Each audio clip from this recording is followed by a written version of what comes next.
Angicos, uma pequena cidade no sertão do Rio Grande do Norte, começaram uma revolução. Mais de 75% dos adultos vivem e morrem na pobreza e no analfabetismo. A Revolução de Angicos foi iniciada para acabar com o analfabetismo. Noite após noite, 1 hora por dia, aula. E dispomos do método do professor Paulo Freire. Ninguém mais pode ficar indiferente ao problema do analfabetismo em nosso país.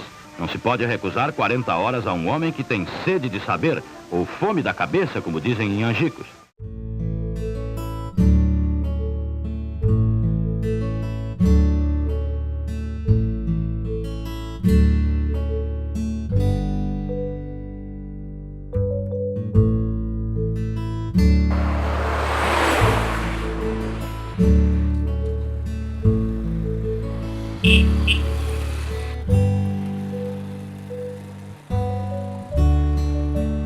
Eu já participei e aprendi muita coisa.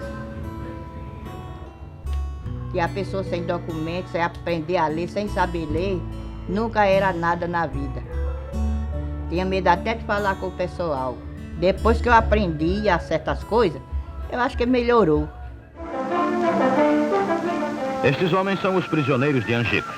Também estudaram e hoje sentem que talvez as grades sejam abertas de vez para uma vida livre, digna e com novas oportunidades. Eu não sabia de nada, né? Como é que se diz? Via trabalhando, mas meu pai, lá no roço, no roçado, essas coisas, escola não tinha, então eu comecei. Aprendi um bocado de coisa, né? De saber ler essas coisas e tal. E lá vai, eu sei que melhorou 100%, né? No meio da escola, sabe? Para mim, me ajudou muito a escola. Quando a experiência de Angicos ocorreu, é importante lembrar o seguinte: o Brasil estava vivendo aquele período que nós chamamos de nacional desenvolvimentismo, né? Nessa discussão sobre o desenvolvimento do Brasil, a educação entrava como um tema muito importante. Como o analfabetismo era um problema considerado muito grave, né, entendia-se que nenhum processo educacional iria ser levado adiante se antes não se resolvesse o problema do analfabetismo. Aqui no Rio Grande do Norte havia 3 experiências simultâneas, uma que tinha nascido em 58, 59, a Rádio Rural, que depois se transformou no Movimento de Educação de Bases, com a Igreja Católica, Dom Eugênio Salles. Um outro em Natal, da Prefeitura, que era a campanha de Pé no Chão, também se aprende a ler. E o governo do Estado, Aloysio Alves, assumiu e disse: eu também vou me ocupar dessa questão. O Aloysio Alves toma conhecimento do trabalho do professor Paulo Freire, em Pernambuco, e o convida, porque sabe que o método, além de eficiente, também é um método eficaz. E em 63 aqui vai acontecer as 40 horas que ficou, né, internacionalmente conhecido como as 40 horas de Angicos. Então, em 40 horas, 300 trabalhadores, né, aqui em Angicos foram alfabetizados. 15 universitários chegam a Angicos para tirar do escuro aquela gente.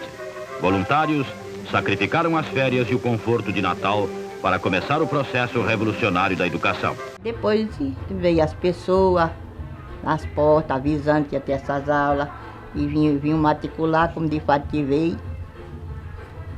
E daí, quando foi para começar, eles vieram, arranjaram casa para dar essas aulas.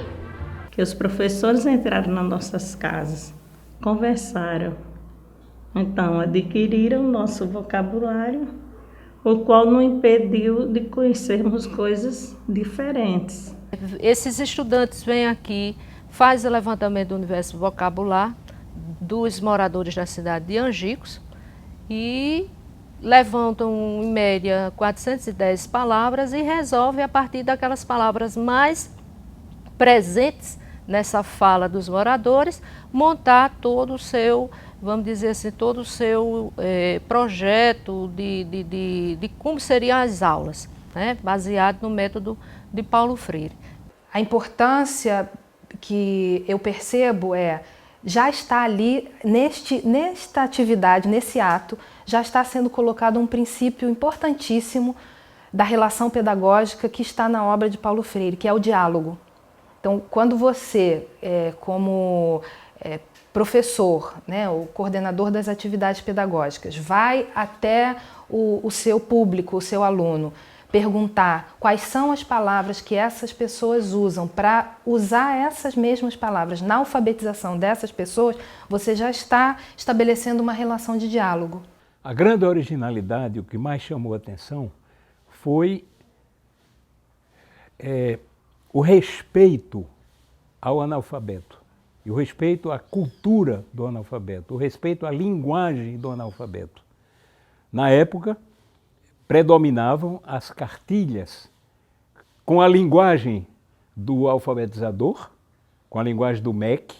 Paulo Freire ridiculariza a cartilha do MEC, que era Ada dá o dedo ao urubu, para ensinar os primeiros fonemas mais fáceis. Ele discordava do fato de que o adulto tinha que ser alfabetizado do mesmo jeito que a criança era alfabetizada, né? Ele entendia que tratar o adulto como uma criança era uma humilhação para esse adulto, né? E a outra questão, isso é claro, que o método e o sistema Paulo Freire é um sistema de formação política, no sentido político de envolvimento social efetivamente, de empoderamento social efetivamente, né? Então, quer dizer, ao dizer a palavra, ele diz do seu mundo, ele diz de sua realidade, né? Ele vai dizer de sua problemática, ele vai dizer de seus desejos, percebe? Então, nesse sentido, ao abolir cartilha e ao primeiramente levar a uma equipe que identifique essas palavras geradoras, que identifique esses significantes que são carregados de significados de vida e de mundo, então a coisa muda de figura, né? Então, isso é um marco. A alfabetização se faz na discussão de temas políticos. Esse método respondia exatamente à possibilidade de debater em sala de aula as questões políticas. Juntava alfabetização e preparação política para o exercício pleno da cidadania. Ali em Angicos, Paulo Freire experimentou uma ideia que depois vai ser trabalhada de forma muito forte nos seus livros, né, nos escritos posteriores à experiência, né, que é a ideia da relação professor-aluno. Na sala de aula, o professor precisa ser uma figura de autoridade, mas não uma figura autoritária. Não uma figura que está ali, alguém que está ali como dono de todo o conhecimento e que, por ser dono de todo esse conhecimento, vai apenas colocar na cabeça do aluno tudo aquilo que ele conhece. Na proposta de Paulo Freire, isso era desconstruído, era superado. Tanto que se chamavam círculos de cultura. Mas, vocês olhando fotos, percebem que as salas de aula não eram organizadas em círculo, né? O círculo estava na circularidade do conhecimento. Em Angicos, os ex-analfabetos se orgulham, quando a gente conversa, de dizer que todos os filhos deles e netos não somente se alfabetizaram, mas alguns, inclusive, terminaram curso superior, curso universitário.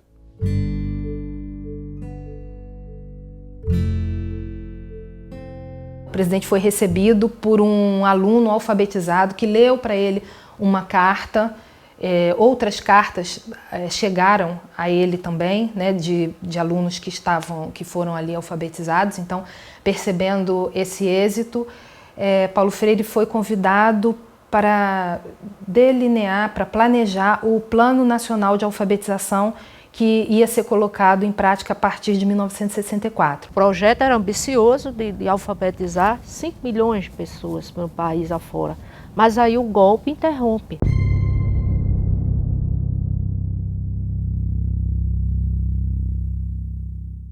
O trabalho de Paulo Freire em Angicos era um trabalho educativo que batia frontalmente com toda ideologia dominante no campo da educação brasileira. Quer dizer, ela batia de frente com aquilo que as elites brasileiras pensavam sobre a educação e que pensam até hoje. Até porque tudo que se falava acerca de transformação social, qualquer tipo de prática que levasse digamos assim, a ideia de transformação social a partir do sujeito, isso já era considerado coisa de comunista, né?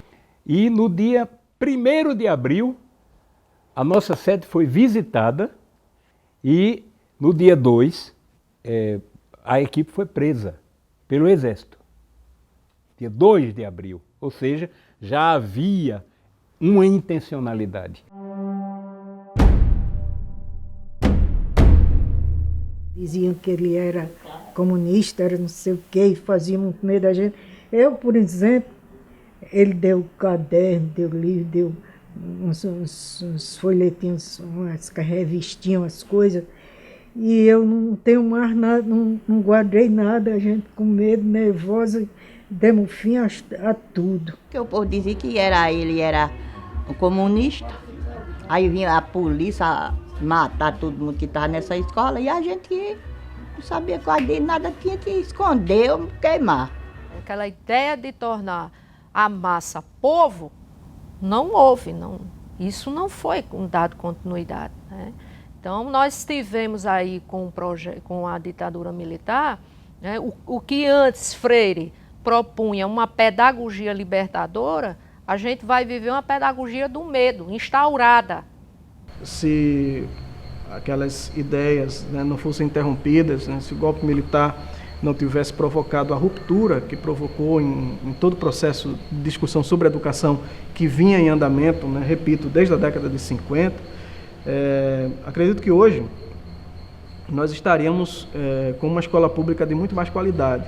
Então, se todas essas possibilidades tivessem ido adiante, sido concretizadas, junto com a alfabetização, junto com o Plano Nacional de Alfabetização, tenho certeza que viveríamos um Brasil bastante diferente, né? Com mais direitos, com melhores condições para a maioria da população, com melhores condições, melhores níveis de educação.